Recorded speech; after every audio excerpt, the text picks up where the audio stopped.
India has missed the bus on strategic thinking. Okay. और Iran for example is very very good. Iran ने already अपने सारे जो alliances हैं move towards Russia, China and Turkey. ठीक.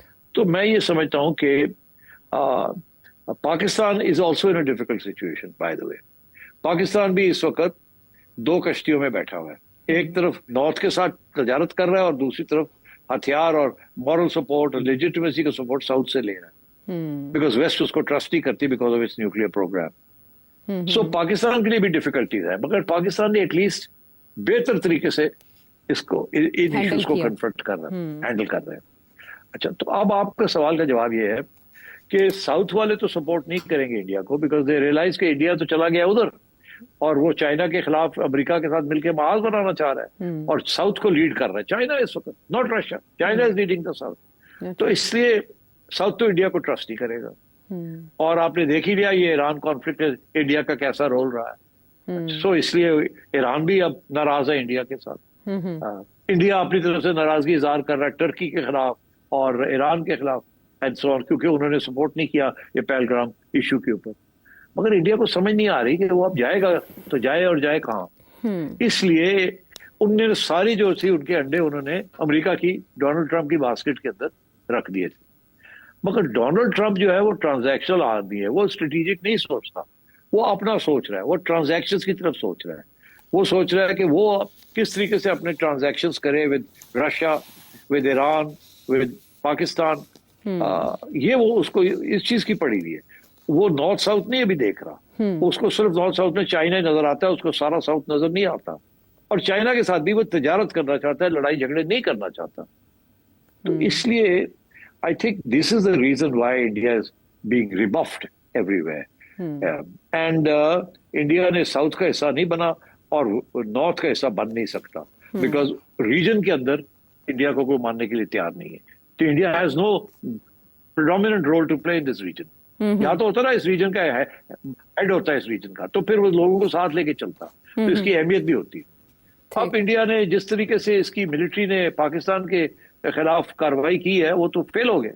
तो America 10 दफा सोचता होगा कि यार ये इंडिया तो नाइदर है नो देयर, हमें क्या फर्क पड़ता है कि इसकी इकोनॉमी 4th लार्जेस्ट इकोनॉमी है, इसके तो कोई दोस्त ही नहीं है, इसके तो हथियार ही नहीं है, इसको तो लड़ना नहीं आता, तो ये चाइना के साथ हमारा क्या साथ देगा.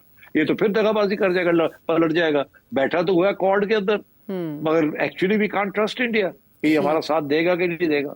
सो आई थिंक इस किस्म के इश्यूज चल रहे हैं एंड इंडिया को आहिस्ता आहिस्ता it will waken up to this fact कि वो जमाने खत्म हो गए हैं. ये अब नहीं खेल सकता पुरानी गेम. एक तरफ अमेरिका के साथ चाइना के खिलाफ एक बहास खोल के बैठा हो और दूसरी तरफ ये तवक्को करे कि साउथ वाले भी उसको सपोर्ट करेंगे कि नहीं. इसीलिए एससीओ में जो कुछ हुआ है may have come as a shock to India, मगर इनको पहला शॉक तो यही मिला था ना कि पहलगाम के ऊपर किसी ने सपोर्ट नहीं किया. अब ये दूसरा शॉक मिला कि एससीओ में भी इनको किसी ने सपोर्ट नहीं किया. अब तीसरा शॉक भी इनको मिलेगा ब्रिक्स के अंदर. ब्रिक्स के अंदर भी भाग जाएंगे लोग, इनको नहीं सपोर्ट करेंगे. तो मैं ये समझता हूँ कि एक strategic miscalculation Indian ruling class की हो रही है. वो अभी भी समझते हैं कि हम बड़े इंडिपेंडेंट हैं और न्यूट्रल है, हम ग्रेट पावर है. इंडिया ग्रेट पावर नहीं है. ग्रेट पावर अमेरिका है और ग्रेट पावर चाइना है और एक सेमी ग्रेट पावर जो है वो रशिया है. India is not a great power. वो चौथी उसकी economy. Japan for example, Japan की economy is very strong, Germany की economy is very strong, but they are not great powers. इसी तरीके के साथ India is not a great power. India ने अपने आप को कन्विंस कर लिया कि हम ग्रेट पावर है. वो सारी मिडिल क्लास वहां की यही समझती है कि जी अब जब हम हैं तो क्या हम है. ऐसी बात नहीं है. और ये जो लड़ाई झगड़े हुए हैं इंडिया पाकिस्तान में, इसमें एक्सपोज हो गया both militarily and also diplomatically. ठीक. So that is what is happening here. ठीक है, सारे फ्रंट्स आपने एक्सप्लेन कर दिए. आपने मिसकैलकुलेशन की जो बात की, मुझे आपसे ये जानना है कि एक अरसे तक ऐसे लगता था कि भारत का झूठ भी सच की तरह कंसिडर किया जाता है, स्पेशली कश्मीर के मामले को लेकर पाकिस्तान जहां जहां गया वहां भारत ने रद्द कर दिया और कहा कि ये तो मामला तय हो ही नहीं सकता, बाहमी तौर पर भी. और इवन के ट्रेड के मामले पर हमेशा उसने पाकिस्तान को पीछे रखा. मिडल ईस्ट के साथ पिंगे बढ़ाई भारत ने, तब भी पाकिस्तान को कहा जाता था कि आप आलमी सतह पर तनहा रह गए हैं और मुस्लिम ममालिक भी भारत के कैंप में जा रहे हैं या उनका साथ दे रहे हैं, स्पेशली ईरान ने जो पाकिस्तान के साथ किया या भारत के साथ जिस तरह से रवाबत बढ़ाए.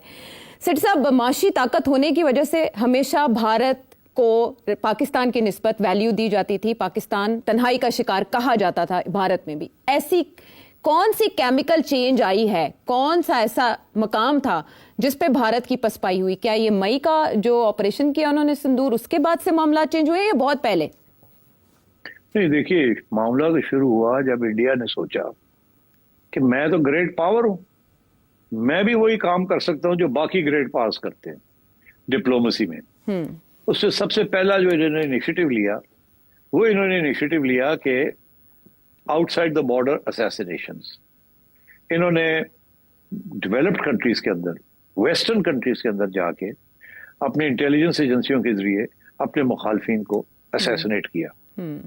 अच्छा, ये तो देखिए, ये हमने सुना था सीआईए करती है, मोसाद करती है, सीआईए मोसाद एक ही बात, या केजीबी करती है। ठीक, इंडिया ने मिस कैलकुलेट किया।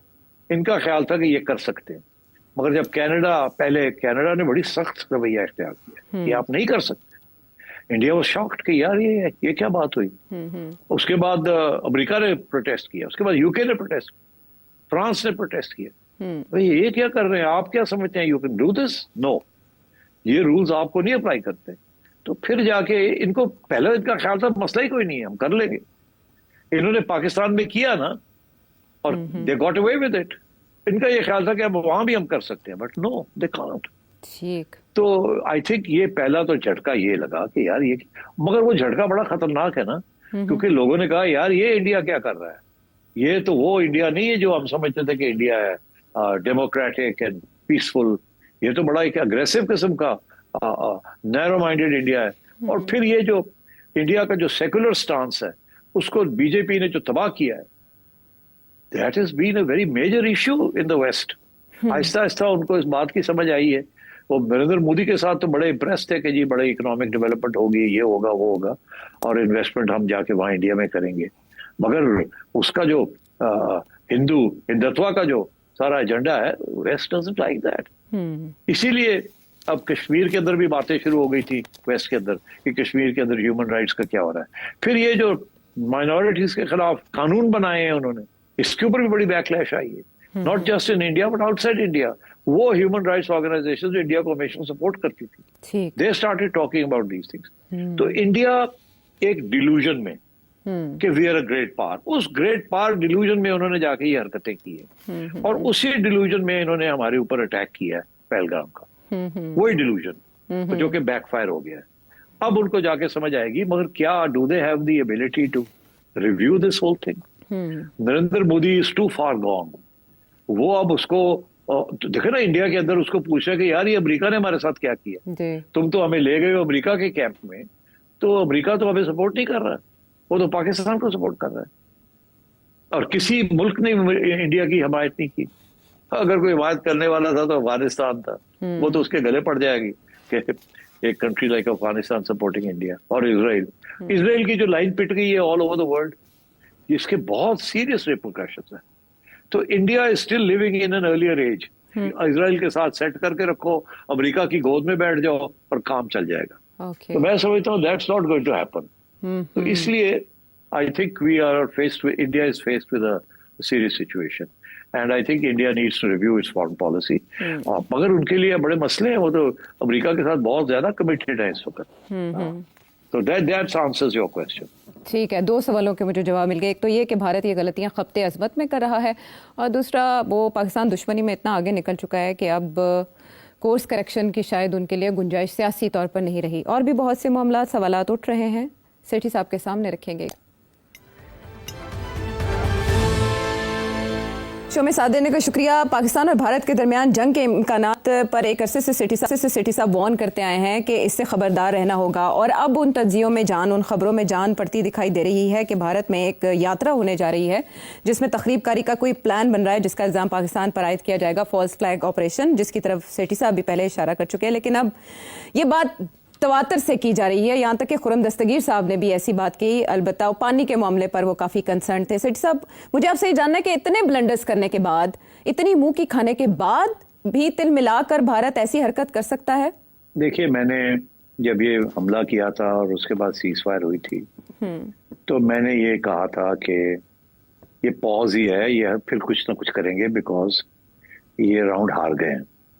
और जैसे ही अभी तो ये कह रहे हैं कि जीत गए हैं, मगर जैसे आवाम उनकी जागेगी, उनको पता चलेगा, तो ये पता चल जाएगा कि ये हार गए हैं राउंड। तो फिर नरेंद्र मोदी के ऊपर प्रेशर होगा कि कुछ करे और करके दिखाए कि हम जीत के गए या हम तकड़े हैं। तो ये मेरा मौकफ था, मगर मेरा एक थोड़ा सा लॉन्ग टर्म पर्सपेक्टिव था जी। उसकी वजह ये थी कि इतनी जल्दी एक फैसला करना कि अब हमने एस्केलेट करना है, क्योंकि अब जो भी इंडिया करेगा वो एस्केलेशन होगी। जहां पहले छोड़ गए थे उससे आगे जाना पड़ेगा, न्यू नॉर्मल वहां से नहीं। हाँ, न्यू नॉर्मल ये जो कह रहे हैं ना, न्यू नॉर्मल का भी एक हायर लेवल होगा, बिकॉज वो पुराना लेवल जो है वो तो पिट गया ना।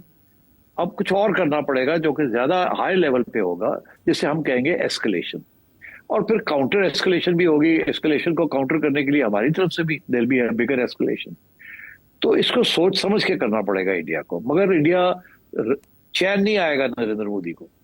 और मैंने ये भी कहा था कि मुझे ऐसे लगता है कि कहीं ना कहीं इनको कोई ना कोई कुर्बानी देनी पड़ेगी, क्योंकि आवाम सर मांगेगी।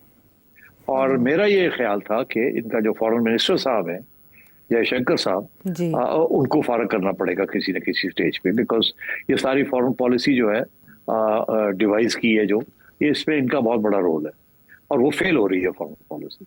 और काफी तनकीद उनके ऊपर हो रही है इनडायरेक्टली, वो आहिस्ता आहिस्ता बढ़ रही है, क्योंकि लोग जो नरेंद्र मोदी को नहीं अटैक करेंगे तो इनको अटैक करेंगे।